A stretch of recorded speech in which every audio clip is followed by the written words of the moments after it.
Welcome to ITCPH Pigcast, your monthly dose of knowledge in pig husbandry. Don't forget to hit the subscribe, like, and follow buttons so you'll never miss our program. Now, let's dive right into today's episode. Magandang araw po sa lahat ng ITCPH subscribers and listeners. And here is a special episode of the ITCPH podcast. Marahil ang ilan po sa inyo ay familiar na dito sa ating Eat Pinoy Pork campaign. At nung nakaraang buwan nga po ay nag-conduct tayo ng Lechon All You Can Fiesta dito sa ITCPH.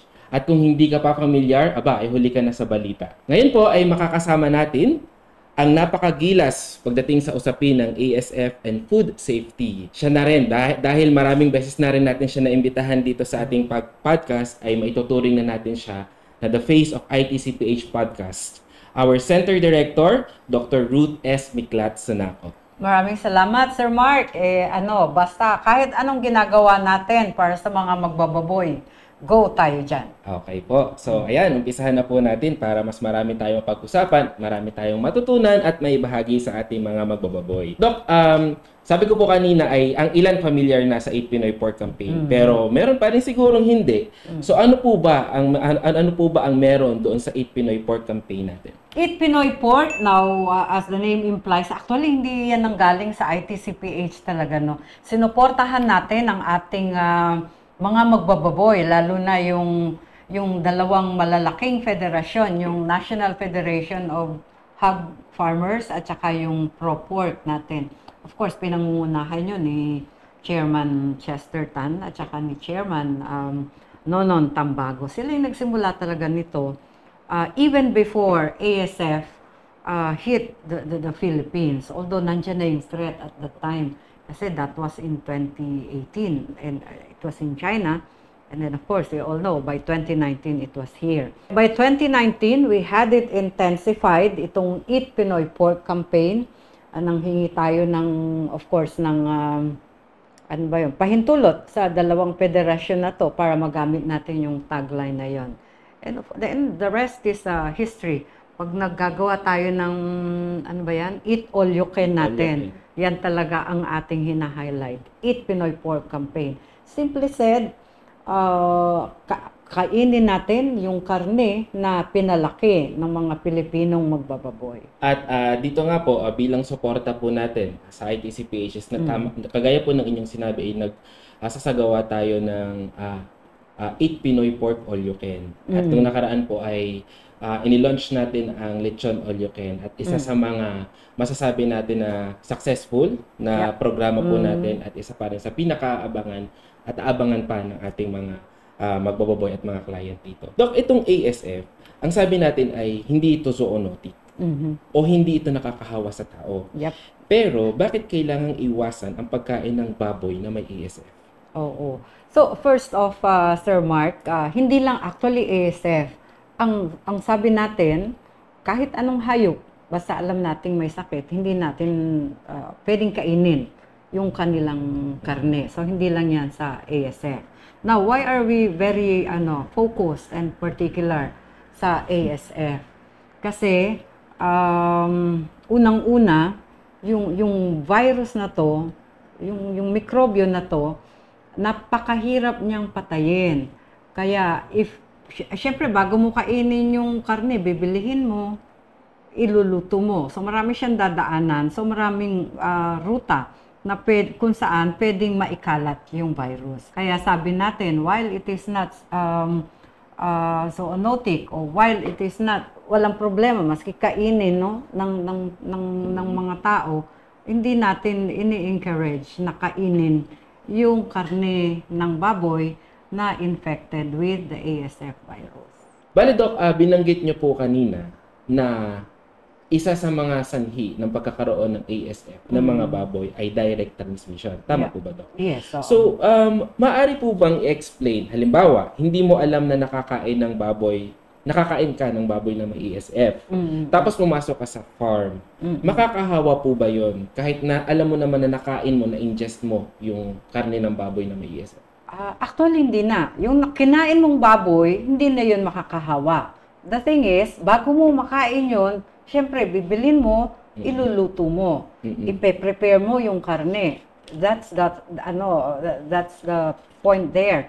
Kasi pag prepare mo, yung pag nagluluto ka, 'di ba? Huhugasan mo 'yan. Hawakan mo siya, lalamas-lamasin mo, ilalagyan mo asin, etc., etc. So yun. And then papasok ka sa kulungan ng baboy, yung virus pwedeng sumingit sa mga kuko mo, pwedeng nasa dala-dala pag naghugas ka, nandun sa tsinelas mo, kasi hindi ka nagpalit ng tsinelas o hindi ka naghugas ng kamay. O kaya yun namang pinaghugasan sa kitchen mo, diretso din dun sa dun sa kulungan ng baboy o sa farm. O kaya the worst, yung mga sama-sama pinapakain mo ng kaning baboy, yung baboy mo, then yun. So, yung niluto mo, yung kinain mo, hindi na yon. But before you luto or you eat the pork, doon tayo magkakaproblema. Sa mga magbababoy natin, siguro hindi may iwasan na makakabili talaga sila ng karne ng baboy. Paano po ba may iwasan ng mga magbababoy na makabili sila ng infected na karne? Simple lang. Kailangan yung bibili yung karne, may tatak lagi ng NMIS. Huwag tayong bibili na lang kung saan-saan. Alam mo, kay kumare, bawal na kasi yung nagkakatay sa backyard. Sa backyard. Oo. It is always safe na kailangan matatatakan siya ng NMIS. Ang ibig kasing sabihin nun, pag may tatak yan, kinata yung baboy sa isang malinis at accredited na slaughterhouse ng NMIS. Ang ibig sabihin din nun, may nag-inspeksyon. So kung may problema yan, may sakit yan, definitely hindi yan ipakakatay ng ating sa slaughterhouse. So yun lang actually. Kahanapin natin lagi may tatak dapat ng NMIS. Siyempre kailangan Pinoy pork kakainin natin. Kapag namatay ang baboy, the virus dies together with the pig. Usually, karaniwan yon. The thing kasi ang kaibahan ng bacteria with virus, ang bacteria anywhere pwedeng mabuhay yan. Maski walang host. Ang virus, kailangan niya ng host. Kahit sinong virus, ano yung host? Pwedeng buhay na baboy o yung karne. But it can only live for a certain period of time. Kasi lagi niyang kailangan protein. Kaya sabi ng mga pag-aaral, protein-rich environment. Diyan nabubuhay si virus and ASF in particular. Alam naman po natin na isa talaga sa ipinopromote natin para sa mga magbababoy is biosecurity. Yes. So ang mga magbababoy, alam na po nila ang pamantayan upang hindi na kumalat ang ASF. Pero para po sa mga consumers at sa mga ordinaryong mamamayan, ano po ba ang gampanin nila upang makatulong sa pag-iwas ng ASF? Para makatulong ang mga consumers, lalo na mabawasan ang infection ng ASF, yun nga, bumili tayo, titingnan natin lagi ang karne na binibili natin. Be it in the supermarket, be it in the wet market. 'Di ba? Yung mga palengke, talipapa. Hindi natin kailangang hawakan, makikita natin 'yan. Yung tatak ng NMIS. Kailangan 'yon. Kasi ibig sabihin nun, na-inspeksyon yung karne na yon. Kaya kung may sakit yun, hindi nila yon ipakakatay. Yun ang pinaka-basic. Huwag na nating tangkilikin yung mga karne na kung saan-saan kinakatay. Kasi we don't really know.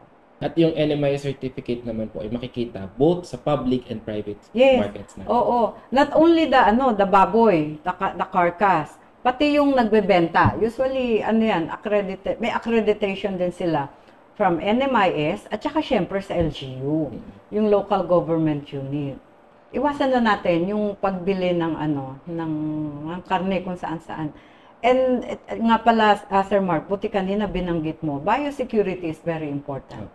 So we cannot undermine the implemented biosecurity protocols para maiwasan natin ang pagkalat ng ASF. Yun, so yun naman po talaga ang mensahe na nais nating iparating, Doc, para sa ating mga audience, para sa ating mga listeners. At sana po ay naliwanagan po tayo tungkol sa inyong mga responsibilidad at tamang gampanin upang pare-parehas po natin makaiwas po tayo sa ASF, makatulong po tayo sa mga magbababoy sa kung paano hindi sila may infect ng ASF virus. At nga pala, Sir Mark, no, maidagdag ko lang kasi I've been focusing sa pagbili ng karne. Dapat may NMIS. Pero again, sabi ko nga, yung simpleng tamang pagtapon o pag-dispose nung mga karne na binibili natin, lalo na kung may alaga tayong baboy. Ang key protocol natin diyan, hindi siya dapat makakarating doon sa kulungan ng mga baboy. At syempre, yung pagpapakain ng kaning baboy. Huwag na nating ipakain sa baboy natin yung mga kitchen refuse na lalo na hindi natin kuminsan alam na ilagay natin doon yung kung ano mang scraps ng meat, particularly pork na binili natin. It's very, very important, lalo na sa mga consumer na may alagang baboy at sa mga consumer din na mahilig sa baboy. Kumain ng baboy, maski walang alagang baboy. Makakatulong po tayo ng malaki kung we would be very conscious sa disposal natin ng mga ng mga karne at huwag nating ibenta, huwag nating pamigay yung mga kitchen refuse natin para mapigilan din natin yung ating mga magbababoy na pakainin ng swill. Nakakatipid yun, no, in terms of sa feeds. But it's another discussion of some sort. So, maraming salamat, Doc. Napakalinaw ng binigay ninyong informasyon kasi isa yan sa layunin ng ating pigcast na makapagbigay tayo ng informasyon. Hindi lamang po sa mga magbababoy, kundi sa mga ordinaryong mamamayan na meron din tayong mga gampanin at meron din tayong responsibilidad para maiwasan natin, para makatulong tayo sa bawat isa sa mga magbababoy upang maiwasan ang ASF. And that's it for the special episode of Pigcast. At of course, hindi po kami mapapagod sa pagbibigay ng magandang impormasyon, tamang impormasyon na makakatulong para sa ating lahat at makakatulong sa industriya ng pagbababoy. Sana po mag-tune in pa rin tayo sa mga susunod na episode ng Pigcast. So don't forget, of course, to hit the follow and subscribe buttons. And lagi, sabi natin, no, eat Pinoy pork, support local, and support our Filipino farmers. Yes, and kahit sa panahon ng ASF, safe pa din kumain ng karne ng baboy. Yon! And that wraps up for this month's episode. Don't forget to subscribe, like, and follow to our Pigcast. Thank you so much for tuning in today.